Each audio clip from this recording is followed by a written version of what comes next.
আপনারা ইতিমধ্যে দেখেছেন পতিত ফ্যাসিবাদী আওয়ামী সরকারের দোসর হিসেবে দায়িত্ব পালনকারী এবং ছাত্র জনতার গণ অভ্যুত্থানের পর সম্প্রতি পদত্যাগকারী দলকানা পাবলিক সার্ভিস কমিশন কর্তৃক সম্পূর্ণ দলীয় বিবেচনায় বিসিএস 43তম ব্যাচের সুপারিশকৃত 2064 জন প্রার্থীকে বর্তমান অন্তর্বর্তী সরকার বিসিএস এর বিভিন্ন ক্যাডারে নিয়োগের প্রজ্ঞাপন জারি করেছে। ব্যাপক ভিত্তিক যাচাই বাছাই না করে ছাত্র জনতার ঐতিহাসিক অভ্যুত্থানে অসংখ্য প্রাণের বিনিময়ে প্রতিষ্ঠিত অন্তর্বর্তী সরকারের এই সিদ্ধান্ত ও নিয়োগ প্রক্রিয়া দেশের মানুষকে চরমভাবে হতভম্ব ও হতাশ করেছে এবং জনমনে প্রচণ্ড ক্ষোভ ও উদ্বেগের সৃষ্টি হয়েছে। দেশের বিভিন্ন শ্রেণী পেশার মানুষের পক্ষ থেকে যেখানে সন্ত্রাসী সংগঠন হিসেবে ছাত্রলীগকে নিষিদ্ধ করার জোর দাবি জানানো হচ্ছে, ঠিক সেই মুহূর্তে 43তম বিসিএস এর ঢালাও নিয়োগদানের মাধ্যমে সেই সন্ত্রাসী সংগঠনের সদস্যদের সরকারি প্রশাসনের উচ্চতর পদসমূহে পুনর্বাসন করার, এখানে পদায়ন করার বললে ভালো হবে, এই অন্তর্ঘাতমূলক সিদ্ধান্ত জাতীয় স্বার্থ ও নিরাপত্তার পরিপন্থী এবং কিছুতেই গ্রহণযোগ্য নয়। আপনারা অবগত রয়েছেন, স্বাধীনতার অব্যবহতির পর 1973 সালে তৎকালীন আওয়ামী সরকার প্রায় বিনা পরীক্ষায় আওয়ামী লীগের রাজনৈতিক মতাদর্শে বিশ্বাসী নিজ দলীয় ক্যাডার বাহিনীর বিপুল সংখ্যক সদস্যকে সিভিল সার্ভিসে নিয়োগ প্রদান করে। এর মাধ্যমেই একটি সদ্য স্বাধীন দেশের প্রশাসনে প্রথমবারের মতো নগ্ন দলীয়করণের সূচনা হয়।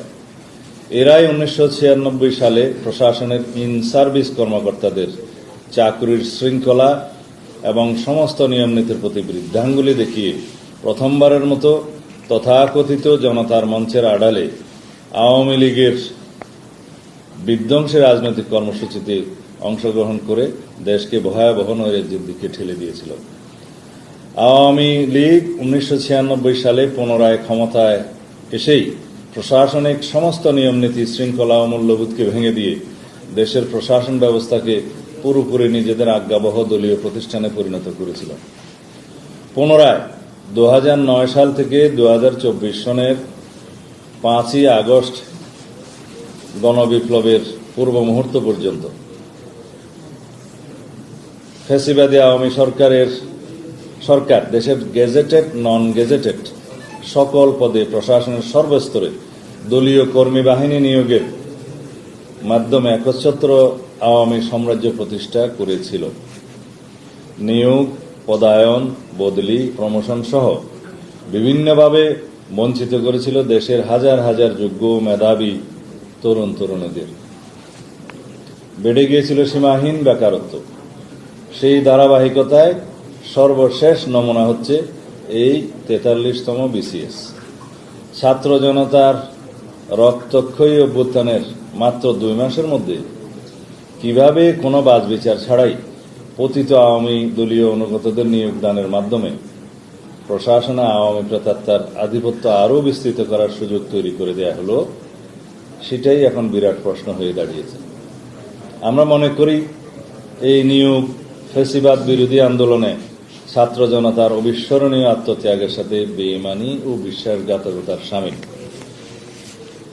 প্রিয় সাংবাদিক বন্ধুগণ, একসময় যে পাবলিক সার্ভিস কমিশন ছিল প্রজাতন্ত্রের কর্মে নিয়োগের সেরা প্রতিষ্ঠান এবং যা ছিল জাতীয় গৌরবের বিষয়, ফ্যাসিবাদের দীর্ঘ শাসন আমলে সেই পিএসসিকে এক আজ্ঞাবহ দলীয় প্রতিষ্ঠানে পরিণত করা হয়েছিল। একদিন যে প্রতিষ্ঠান দেশের জ্ঞানী গুণী এবং আদর্শ স্থানীয় বিদগ্ধজনেরা নেতৃত্ব দিতেন, ফ্যাসিবাদী শাসন আমলে সেই প্রতিষ্ঠান দলীয় ক্যাডারদের আস্তানায় পরিণত হয়েছিল।